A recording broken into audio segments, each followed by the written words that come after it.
We welcome Captain Paul Ryerson to the show. How are you doing today? Hey, good morning. Good. Thanks for having me. It is our pleasure. How was your weekend? Weekend was great. Always good to be here in Bryan College Station and coming off a wonderful worship service yesterday for Sunday. So good weekend and very excited to be here. Excellent. Let's jump in with our icebreaker question. What is your favorite superpower? If it could be a superpower, strategic super problem solving. Okay. Go on. And when I think of that, I think of maybe like Batman or something like that, where he didn't really have a superpower, right? But he had the ability to make things or create scenarios that were able to help a lot of people. And so I think in the nature of my work and my personal passions, I think finding creative super problem solving to help people. So that's what I would like. I think that's what I would think. Now, would you want to be able to do like those Batman level leaps of logic where you're like pulling the logical needle out of the haystack? Is that what you see yourself doing? I'm not gonna lie. The more I could be like Batman, probably the better. You know what I mean? Yes. I mean, I do kind of wear a uniform every day to work, so I'm halfway there. But, right. But absolutely. Would they let you wear a Batman uniform to work? Yeah, I could put a cape on, no problem. Okay. Yeah. All right. We'll come back to that later. Give us 60 seconds on your road to your current position. So I am a third generation Salvationist, which means that for 3 generations, my family has been associated with the Salvation Army. So my current path to where I am started in 1955 with my grandmother, but I'm the first in my family to be a commissioned officer in the Salvation Army. Okay. What positions did your previous family members hold? So my previous 2 generations were local volunteers. Also, they attended the Salvation Army as their place of worship, and I just grew up around that Salvation Army as a part of my influence and atmosphere as a child. But I was the first to decide to make that a career versus a extra thing to do, or a place to go or attend. Right. Now, you said they attended services at the Salvation Army. Tell us a little bit more about that. We talked briefly offline about it, but yeah, for the audience. So the Salvation Army, we are a place of worship. Okay. We're a part of the Universal Church and that are and a recognized denomination within the United States. Okay. And so there's a lot of people who go to worship at the Salvation Army on Sunday mornings or have Bible studies there. That sort of thing. We are a faith-based driven organization. Right. Every single Salvation Army officer is an ordained minister and conducts the services at those locations. Okay. In that case, that would be me and my wife here in Bryan College Station. Okay. And so for me growing up, I actually only knew the Salvation Army as my church for 3 generations. Huh. And it wasn't until I got older when I realized that the majority of the world saw it as a social service agency. Interesting. You grew up around here? Where did you grow up? No, so I grew up in Big Spring, Texas. Okay. That's in West Texas. Right. How many siblings in your family? Where are you in the birth order? So I'm the oldest. There's 2 of us siblings, Okay. so me and my brother. Okay. All right. What was your... How do you think that has affected you? How do you think that being the oldest has shaped the person that you've become?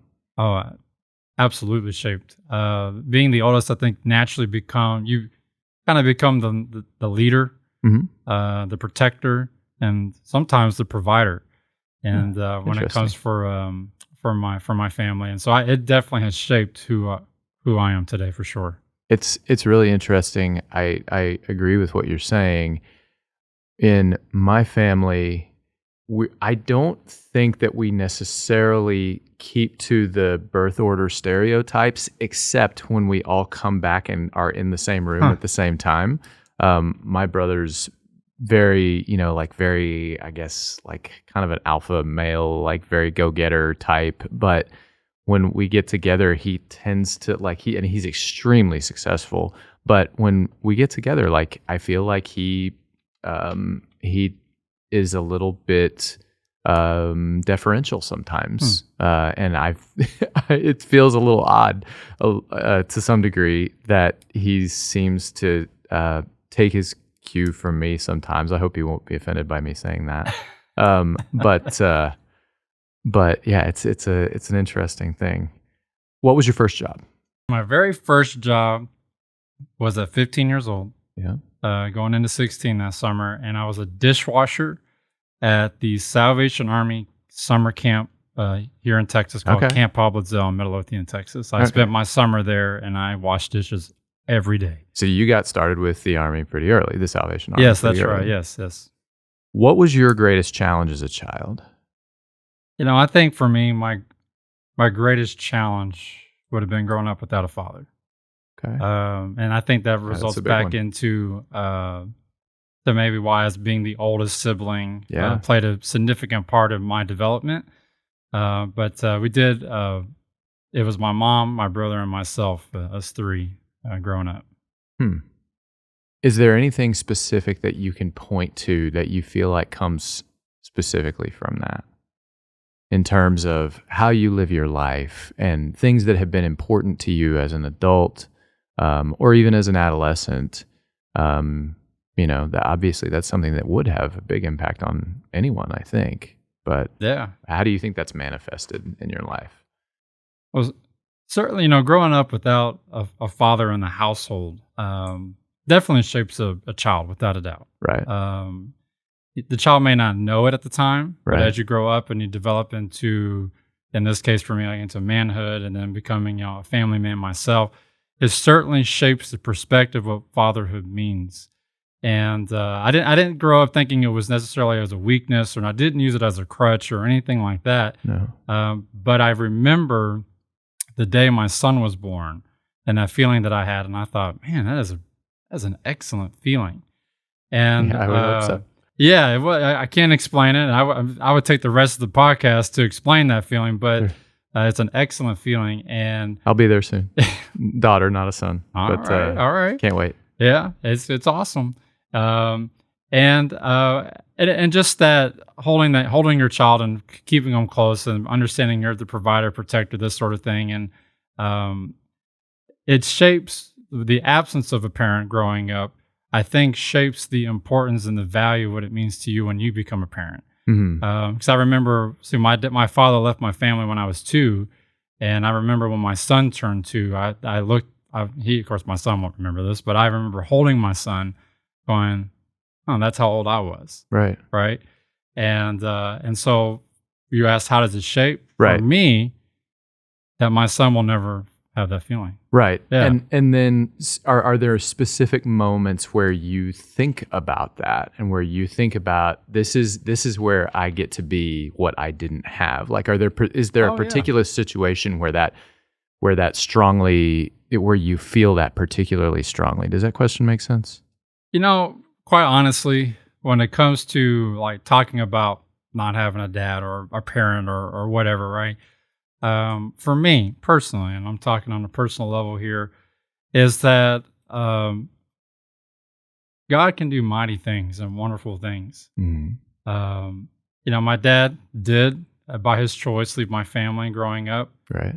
But that's not where the story didn't finish that way. Yeah. There was definitely, when I was becoming of man, where God's reconciliation brought us back together. When my father found Christ, and we came back together. And for the last 10 to 15 years of his life, we were in excellent relationship. He was grandpa. We were making up for lost time. Yeah. And I think that's the beauty and the power of Christ, is that he can take those broken relationships and he can absolutely reconcile and mend them to where that doesn't have to be the end of the story. Yeah. And for me as a parent, is that I look at my son saying, all right, son, we're going to do this together in Christ. Sure. And that's a power beyond that I have, you know? And so that's, hopefully that answered your question. Yeah, it does. That was a beautiful answer. If we were in an elevator and I said, what exactly does the Salvation Army do? You alluded to this briefly earlier, because it sounds like this is an organization that's a little more complex than people broadly understand in culture. If you had 30 seconds to tell me what the company is about before I got off the elevator, what would you say in that 30 seconds? Man, I would say that we're in the business of redemption, restoration, and hope. That is another great answer. Okay, I want to expound on that a little bit. So you said redemption, restoration, and hope. How do those three things manifest in the daily activities of what the organization does? You mentioned the church services. Sure. What else is there? Well, so if you want to break it down by the words, redemption obviously is that we serve a powerful God. And so with the Salvation Army, we certainly believe that all the resources and everything that we do as an army, when I, of course, refer to army, I mean Salvation Army, that we do as an army is out of that love of Christ from the cross. Okay. Right? Yeah. And so the restoration part is that people come to our facility every day, not on the best day of their life. Right. People don't typically wake up and say, man, life is really good. I'm going to go see the Salvation Army. There's usually a crisis. Okay. There's usually a reason. Yeah. And so they come in, and the restoration part is that we can bring them in and hopefully give them that hope and solution to find to meet their need. What would you say? Let's assume that I'm a Muslim. As it turns out, I'm not. Yeah. But if I were, how would you have that conversation with someone who is of a different religion? Sure. So Salvation Army we globally have a non-discriminatory belief. Okay. So anyone who walks into a Salvation Army facility gets helped without question, as long as we have the resources to help. Right? So if the need is there, we have the way to meet the need, you get the help. Right. No discriminatory. I have seen in my time as running Salvation Army, I'm coming up on 10 years now being a commissioned officer. Right. I've seen everyone from every walk of life, every religion, non-religion. I've seen people with different viewpoints on sexuality, different viewpoints on, you name it, come into the Salvation Army. And quite honestly, when they're coming in, receiving services or asking for help, I wouldn't know otherwise unless they told me that was their viewpoint, or if that was that, because we don't ask them. We don't pry into that. All we really are concerned about is what need is not being met right now. And if I have the resource, let's get you connected to that resource. And that's our purpose. That's our goal. Now, through conversation, people may come over and say, I'm this or I'm that, or my viewpoint's this and that. And that's fine. I like having those conversations, but that's not the starting point when you come into the Salvation Army. Okay. Let's talk a little bit more specifically. Let's say I went we're still in the elevator, carry through the elevator analogy. Let's say I went to the wrong floor by accident. You have 30 more seconds to tell me what the Bryan chapter specifically does. What would you say? So I would say in those 30 seconds that here locally, we focus on the basics such as rent and utility, homeless prevention, clothing assistance, grocery food assistance. And the second thing I would say is emergency disaster services. Okay. So we have a team and a unit that's deployed out anytime there's a tornado, hurricane, fire, something like that. And our unit can serve up to 2,000 meals a day. And then we have a team of volunteers that go out when we're called. What do you think has been your chapter's best moment in that respect? What's the thing that jumps out to you? Just in terms of, this is what the organization is about. In the chapter that you are leading, what is the moment that made you say, that's what we're here for? A good moment since I've been here. Yeah. Because as a Salvation Army officer, we get moved around. Okay. This is my third station. I see.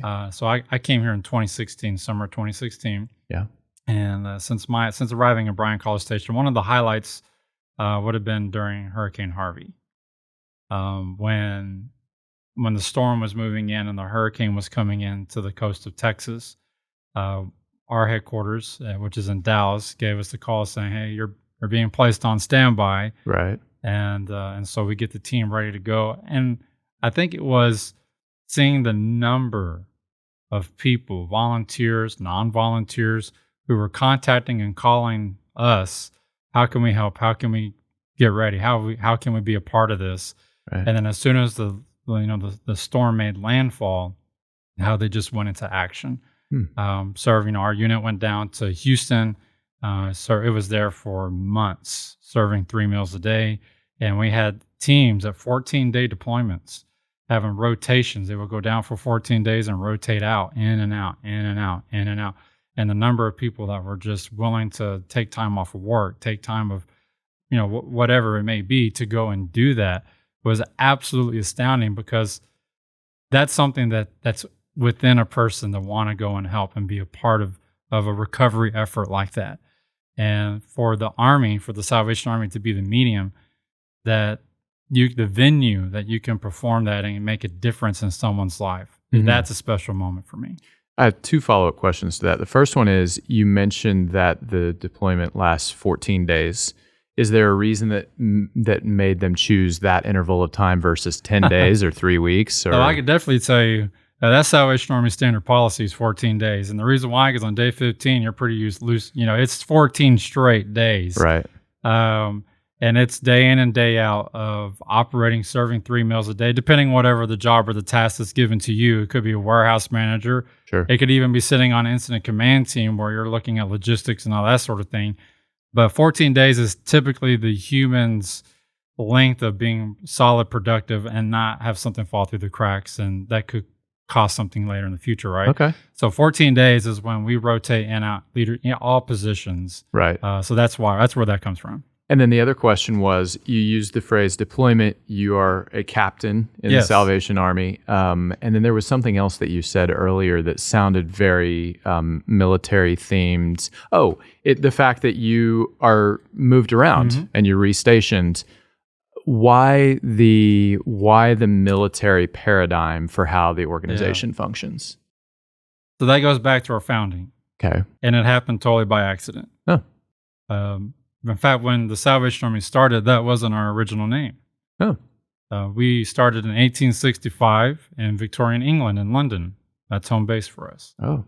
And when we kind of put together this little group of people that were going to make a difference, our founders, William and Catherine Booth, the first name that they went under was the Christian Mission.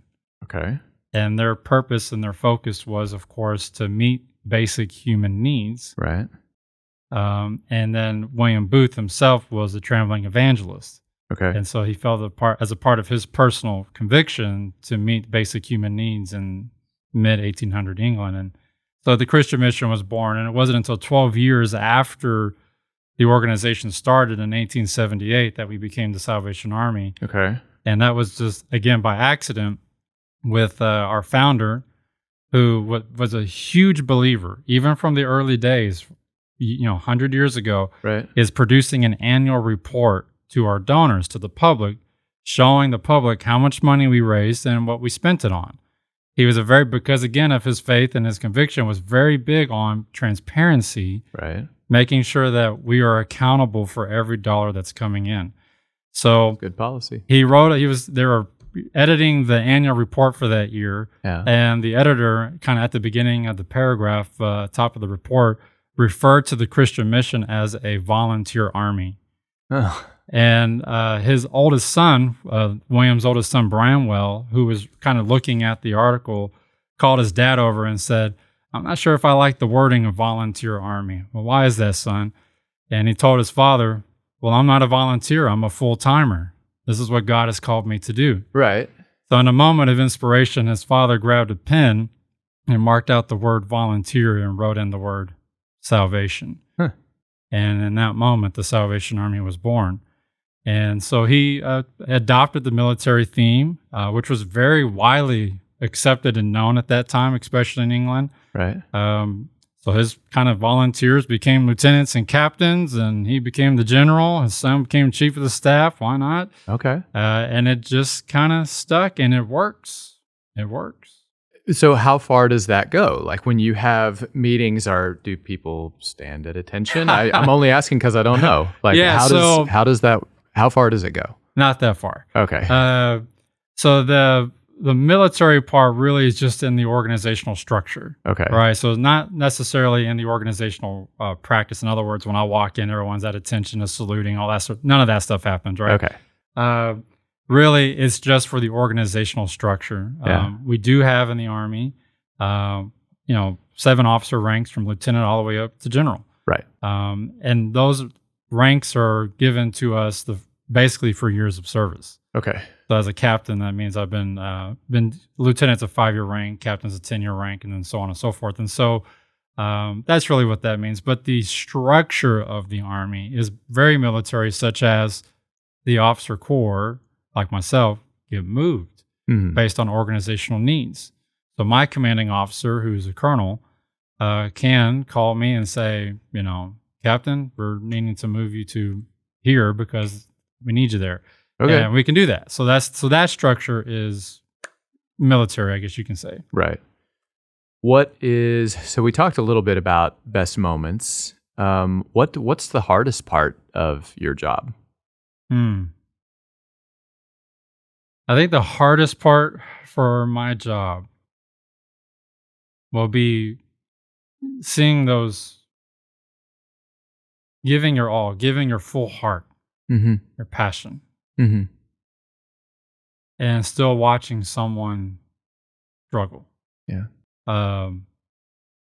There's a lot of success stories that come in through the Army, of course. Yeah.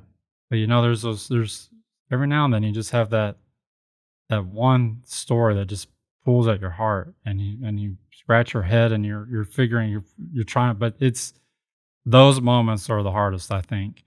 Dealing with generational poverty.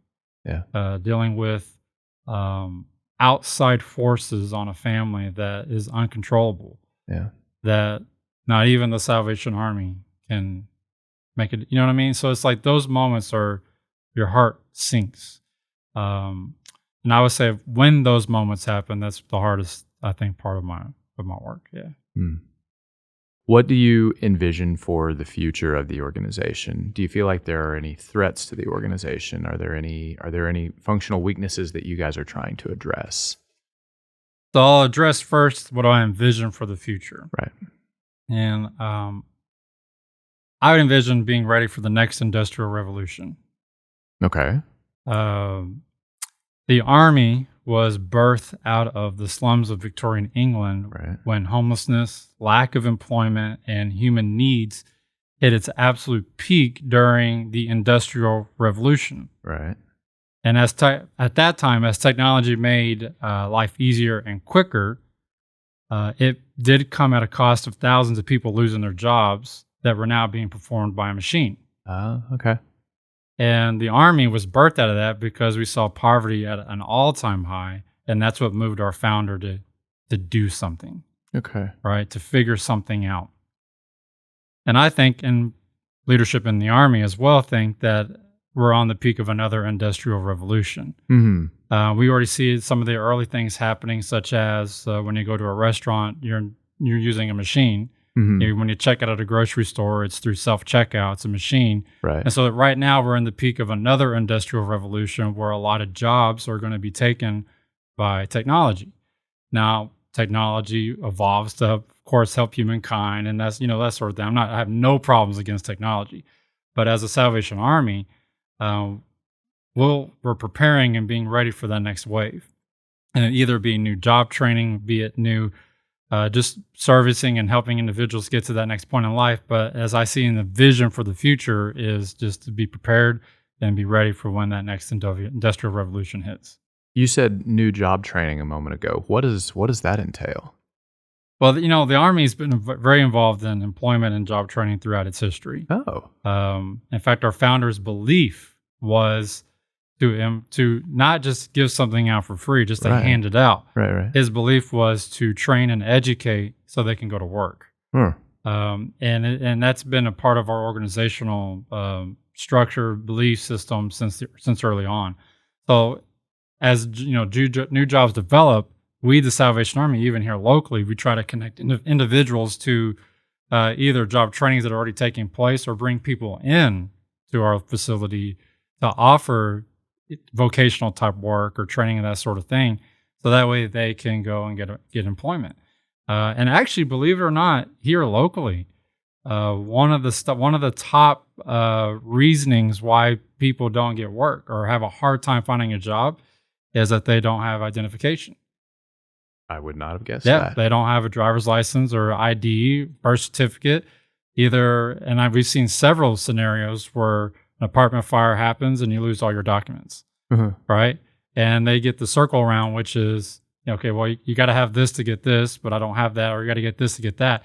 And so we spent here several months working with the state and several months working with county on figuring out a solution on what if someone comes into our office with no identification, how can we solve that problem so that way they can get an ID to get a job? Right. And we were able to find a solution that satisfied both state and county. Okay. So that way when an individual needs ID assistance, they can come to the Salvation Army and we can get them the documents that they need so that way they can move forward with their life. And I'm going to tell you, when I first got transferred here, I was surprised how many people that was an actual issue for. Yeah. I'm surprised hearing it right now. And so instead of just bringing them in and giving them, here's a month's worth of groceries, here, we'll help you cover your rent, it was, let's get to the actual core of the problem and let's figure out that solution so that way we can get back to work. Yeah, for want of a nail.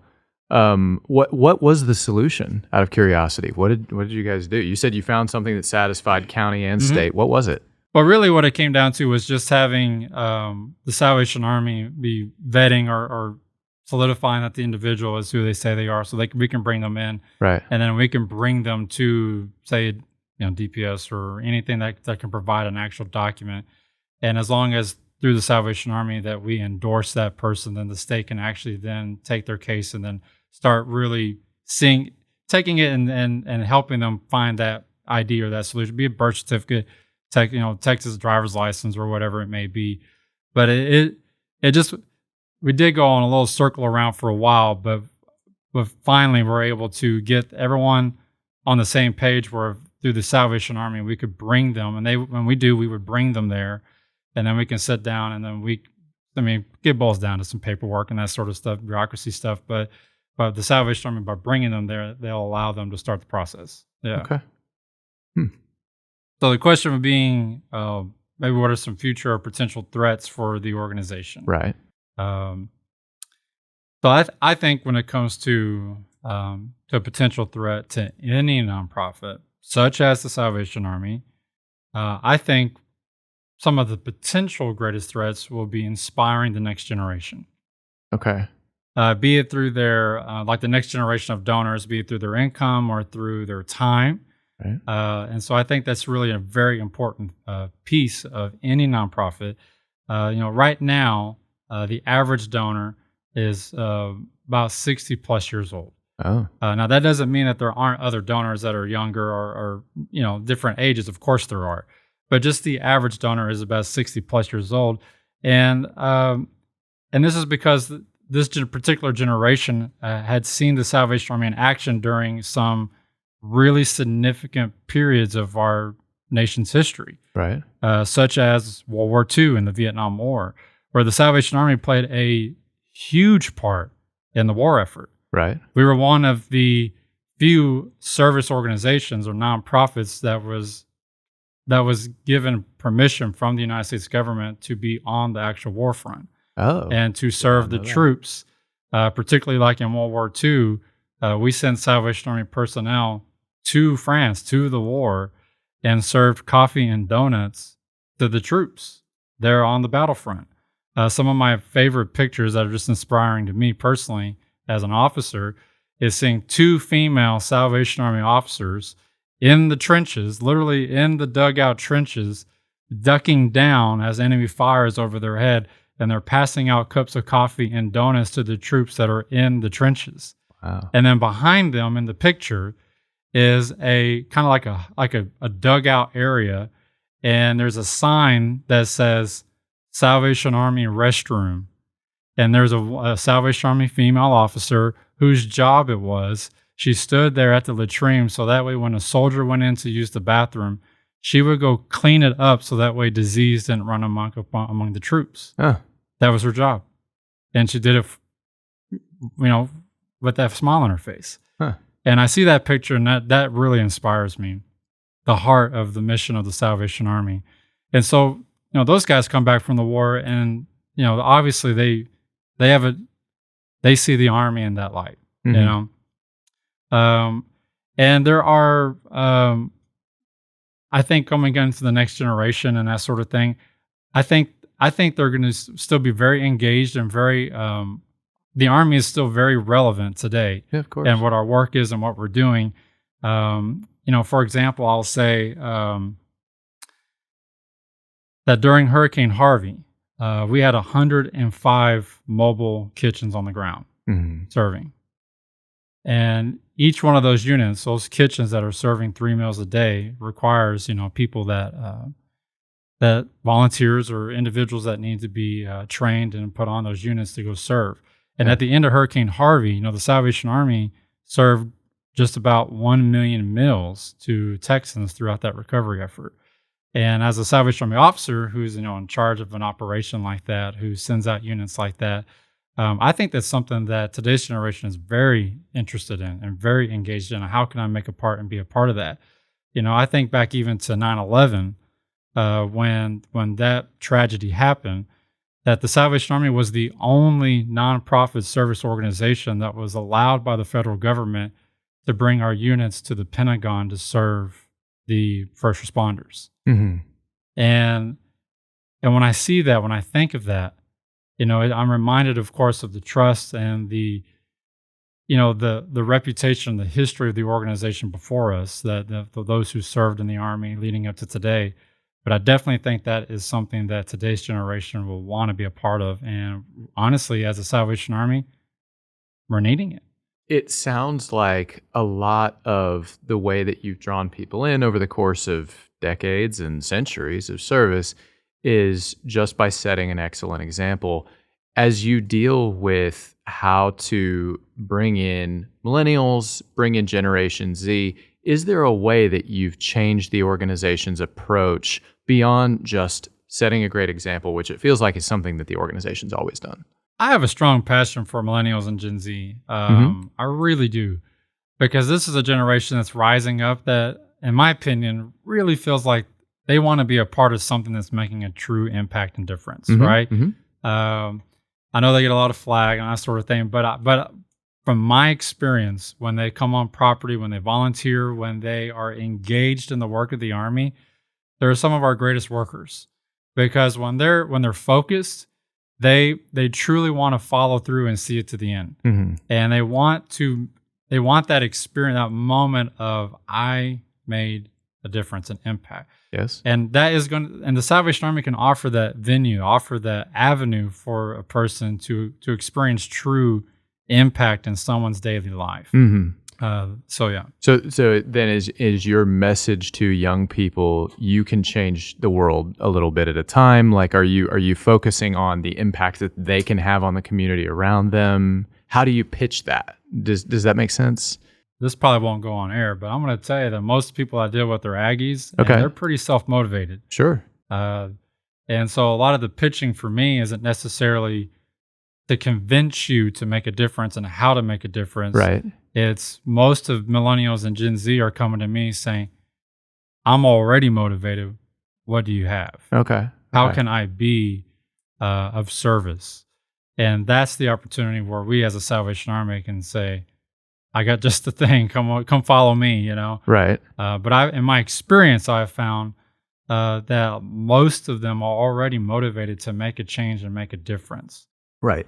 Then it sounds like this is an issue in terms of motivating younger generations. This is a systemic issue that the Salvation Army deals with at a nationwide level, perhaps at a global level, but at a community level, it seems like you guys are doing just fine. You've got people coming to you all the time looking for stuff to do. Is that correct?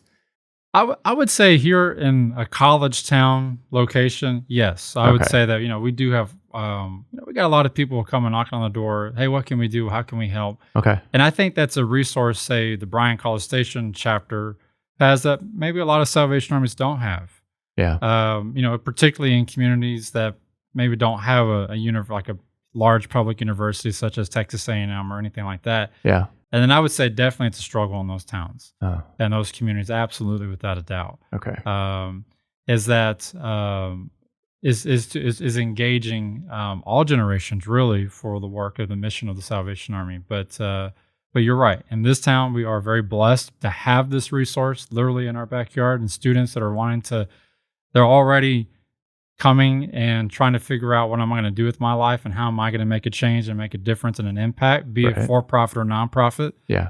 And so I see a lot of students coming to us because they're already thinking that way, and so we're blessed to have that right here in Bryan College Station. Very nice.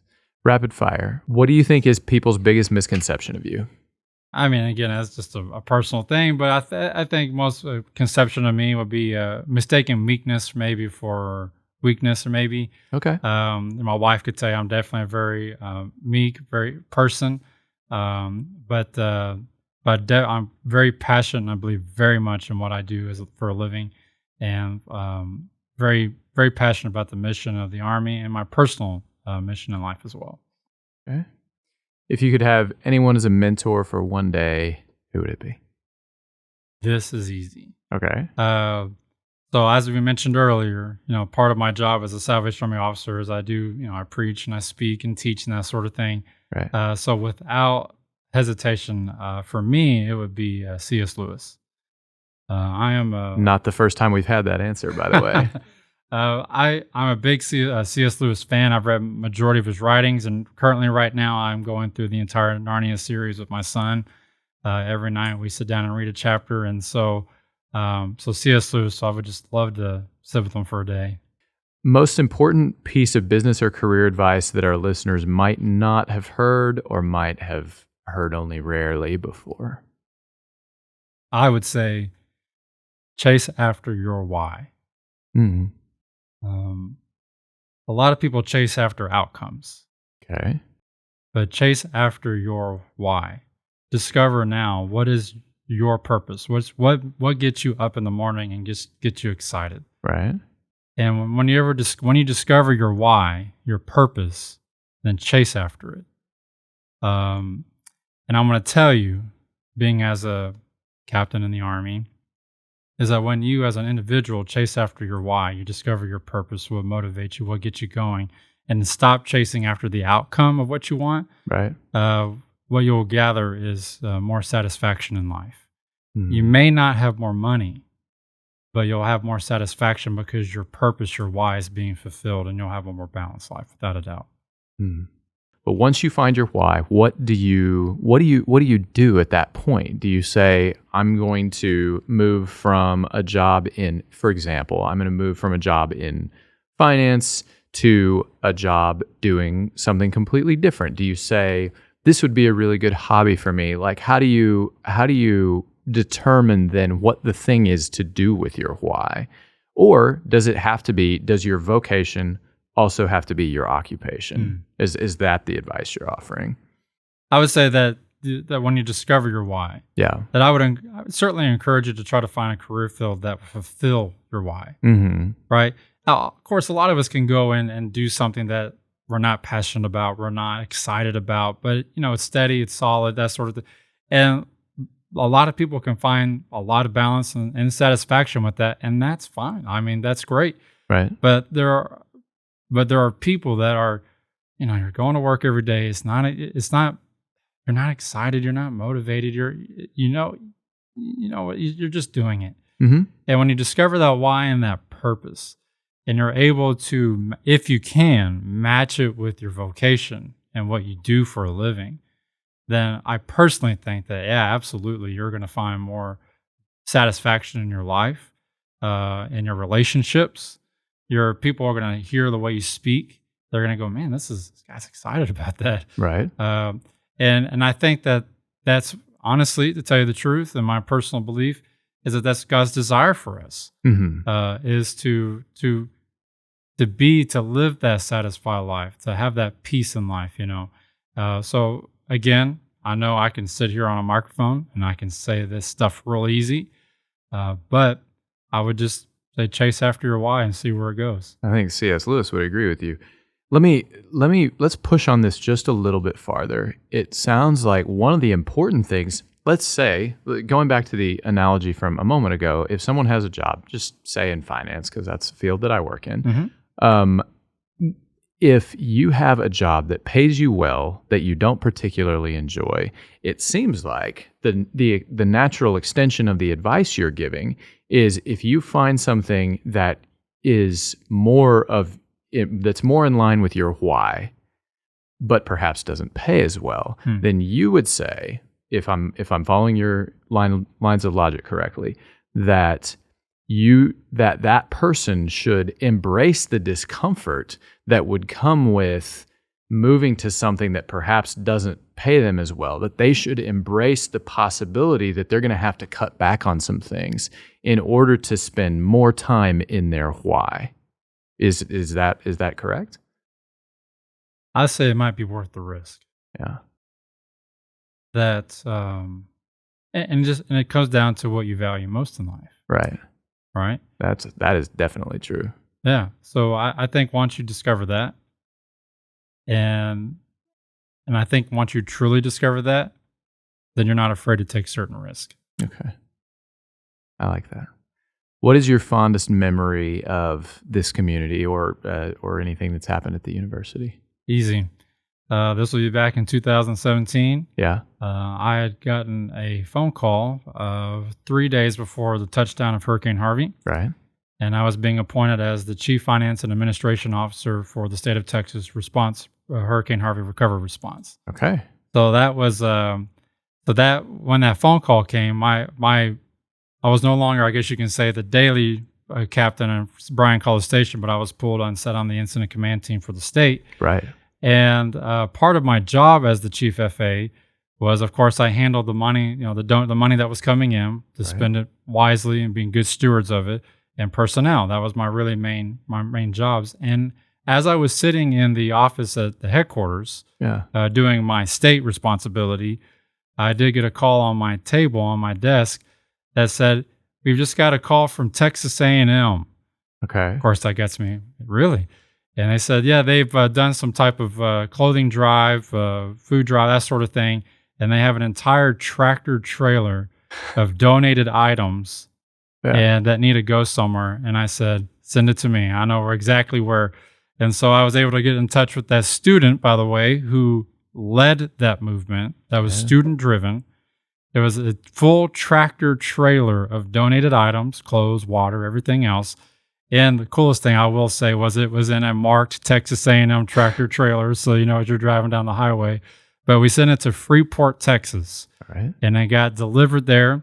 And it was also students who followed the tractor trailer to Freeport to unload it in Freeport. All student driven. And in that moment, even though I was running the headquarters state stuff, in that moment I was proud to be an Aggie by community. Sure. Did they follow it in like giant trucks with mud tires? I don't know. I just remember contacting the local officer there in Freeport, who knows I'm stationed, in Bryan College Station, and he gave me the best report. He said, I'm a Longhorn fan, but I'm becoming an Aggie today. Yeah. And so I was just, that was one of the highlights for sure. We often end sessions with Good Bull, an opportunity to recognize someone else for something good or great they've done. Anyone you'd like to send Good Bull? Oh, absolutely. My wife. Yeah? Yeah. She is, she's also a Salvation Army officer. So we're both captains. And my absolute love and partner in that we do this ministry together. And so I would absolutely like to send some her way. She's very special to me. Yes, I appreciate my wife as well. She is 8 3/4 months pregnant now. So what are you doing here, man? we're getting close. We're getting close. And I'd also like to send Good Bull to a few friends out in California: Marcus Young, Justin Hapa, Taylor Piedmont, Robbie Gibbons. Appreciate you guys.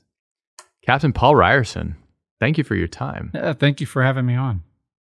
Thank you so much for watching. If you would like to stay up to date on our latest videos, be sure to subscribe and hit the bell icon to receive notifications. If you're in a rush or on the road, you can still join us on iTunes, Spotify, or wherever you find your podcasts. If you want to learn more about us or our guests, please visit our website at mays.tamu.edu/podcasts. Also, please check out Mays Business School's academic programs. They're the sponsors of our show, and you can find them in the description. Thanks, and gig 'em.